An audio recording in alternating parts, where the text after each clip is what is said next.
तो लीजिए फ्रेंड्स, देखिए मेरी ननद 5 बजे मॉर्निंग में कपड़ा का झोला है, उसमें कपड़ा वगैरह है। और देखिए यहाँ पर मेरे नंदोई है, सासू जी और ननद लोग भी आ रही है। तो सभी आदमी मिल करके चलिए हम लोग कहाँ चलते हैं, आप लोग बने रहिएगा। तो लीजिए फ्रेंड्स, हम लोग गंगा सागर जलाशय में आ गए। तो यहाँ पर ना आज कार्तिक पूर्णिमा के अवसर पर सभी लोग सूर्योदय से पहले डुबकी लगाते हैं। 2 बजे रात से ही यहाँ डुबकी लगाते हैं। लेकिन मैं तो लेट ही हो जाती हूँ, 5 बजे निकली हूँ तो आते आते हमको 6 बज गया है। क्या 6 बज गया है कि ननद लोग को भी सबको इकट्ठा करते करते ना लेट हो गया है। फिर ननद को मिलसरिया चौक पर लिए हैं। तो चलिए हम लोग किसी तरह स्नान कर लिए, डुब लगा लिए गंगा जी का। तो हर साल मैं गंगा सागर में ही स्नान करने आती हूँ कार्तिक पूर्णिमा के अवसर पर। वैसे ना मैं 5 बार ही साल में गंगा जी में स्नान करती हूँ। तो एक हो गया कार्तिक पूर्णिमा का, और 2 दिन छठ में और 2 दिन जितिया में, यानी कुल मिलाकर के 5 दिन जलाशय में स्नान करती हूँ। तो यहाँ पर गीला कपड़ा से सूर्य भगवान और गंगा जी को मैं जल चढ़ा दी। नमस्कार दोस्तों, ओपन किचन में आप लोग का स्वागत है दोस्तों। तो चलिए फिर आज मैं आप लोग के सामने में एक नई वीडियो लेकर आई हूँ। तो चलिए आज क्या है कि सबसे पहले मैं वीडियो बनाई हूँ, तो आप लोग बने रहिए, मेरे साथ चलते रहिए। तो जल मैं पहले ही दे दी थी। उसके बाद फिर गंगा जी को मैं पान फूल चढ़ा करके, उसके बाद दीप वगैरह दिखा करके मैं गंगा आरती भी की। तो जनकपुर का ये गंगा सागर मंदिर है। तो यहाँ पर इतना भीड़ है। हर जलाशय में भीड़ थोड़ा बहुत होगा, लेकिन सबसे ज़्यादा ये गंगा सागर में ही भीड़ रहता है। वैसे कार्तिक पूर्णिमा के अवसर पर तो लोग बहुत जगह जाते हैं। भूत वगैरह का भी मेला लगता है, क्या क्या होता है आप लोग को तो पता ही है फ्रेंड्स। की मिथिला में कोई शुभ काम होता है तो नाक पर से महिला को सिंदूर लगाया जाता है। तो मैं अकेली थी तो थोड़ा सा सिंदूर लगाकर पूजा कर ली थी। तो फिर मेरी ननद बोलती कि भाभी नाक पर से सिंदूर कहाँ लगाया है। तो यहाँ पर मेरी ननद देखिए हमको सिंदूर लगा दी। तो आए थे हम लोग साथ में। जब हम फूल लेने लगे तब तक मेरी ननद इधर उधर हो गई थी, बहुत भीड़ था। उसके बाद फिर ननद बोली यहीं पर फूल ले रही थी, वहाँ पर हम लोग मिल गए। तो चलिए हम लोग फूल माला वगैरह ले लिए हैं। तो चलिए यहाँ पर शिव बाबा के मंदिर में देखिए कितना भीड़ है। अब कैसे हम लोग दर्शन करने जाएंगे, सो हिम्मत ही नहीं हो रहा है, लेकिन जाना तो पड़ेगा। तो चलिए अब हम लोग चलते हैं शिव बाबा को जल चढ़ाने के लिए। और यहाँ पर देखिए मैं आवाज़ भी म्यूट नहीं की हूँ, तो आप लोग आवाज़ से ही पता लगाते हुए कि कितना भीड़ है।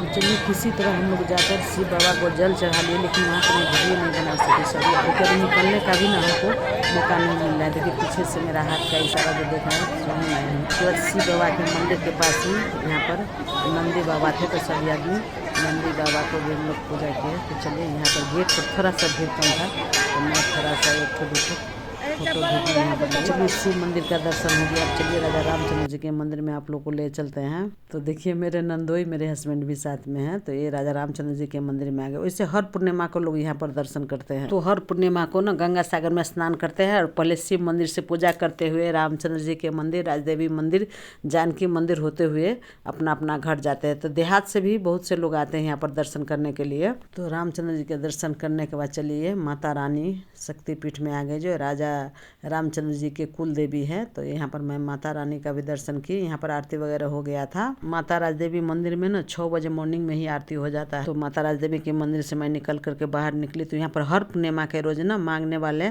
भैया बहन लोग रहते हैं। तो मैं घर से चावल लेकर आती हूँ और सारे को इस तरह से मैं चावल दान करती हूँ। उसके बाद देखिए लास्ट में 7 बजे मॉर्निंग में माता जानकी मंदिर में आ गई। तो देखिए जानकी मंदिर में भी 7 बजे मॉर्निंग में कितना भीड़ है, सो आप लोग खुद देख लीजिए। पहले माँ जानकी का मंदिर 8 बजे खुलता था, लेकिन आजकल जानकी माता का मंदिर सवेरे ही खुल जाता है।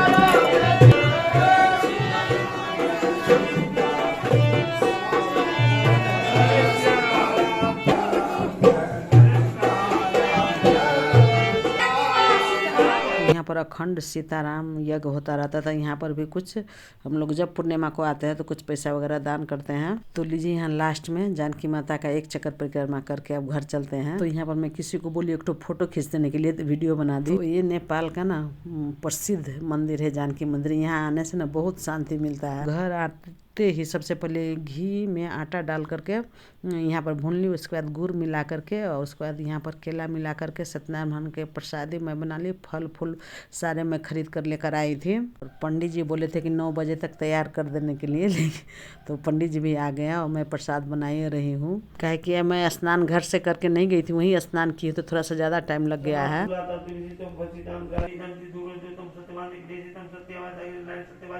ओम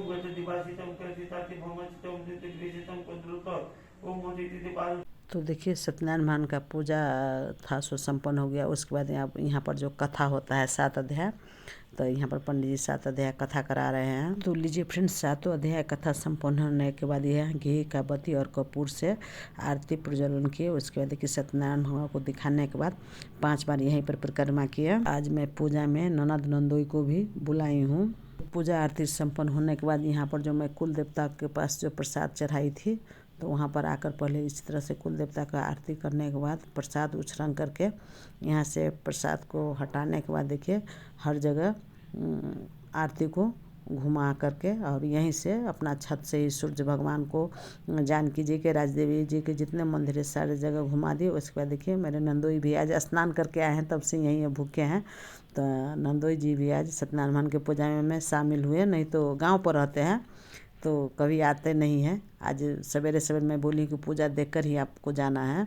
पहले नंदोई जनकपुर में भी रहते भी थे, तो मैं बुलाती थी, बहुत कम आते थे, बोलते थे शाम में आकर प्रसाद ही खा लेंगे। लेकिन आज तो पकड़ा गया है। यहाँ पर हम सभी आदमी सत्यनारायण भगवान को आरती दिखाए, नंदोई भी दिखाए, मैं भी दिखाई, पतिदेव भी दिखाए। उसके बाद सबसे पहले यहाँ पर पंडित जी को आरती दिए। उसके बाद पंडित जी फिर हम लोग को आरती दिए। तो हम लोग आरती लेने के बाद दक्षिणा का कार्यक्रम हुआ।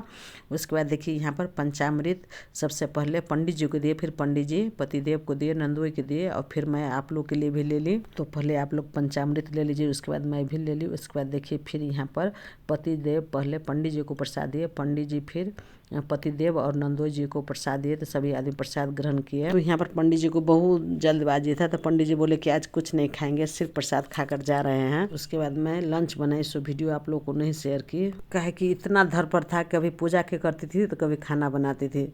तो मैं खाना में विशेष कुछ तो नहीं, वही दाल चावल सब्जी, आलू का चोखा और साग और तिल का चटनी और सलाद और मिथिला लंच थाली। अपन किचन तो बिना घी और दही का अधूरा है, तो 1-1 चम्मच घी, तो यही मैं लंच में यही बनाई हूँ। तो देखिए चावल दाल सब्जी आलू का चोखा राई का साग, तो यही मैं लंच में बनाई हूँ।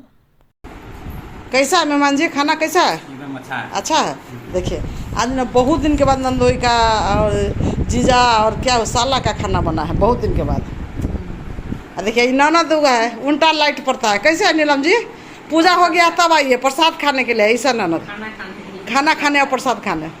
इधर नंदोई खाते हैं, इधर हस्बैंड खा रहे हैं, इधर देखिए ननद का थाली लग चुका है। नीलम जी क्या खाना हो रहा है?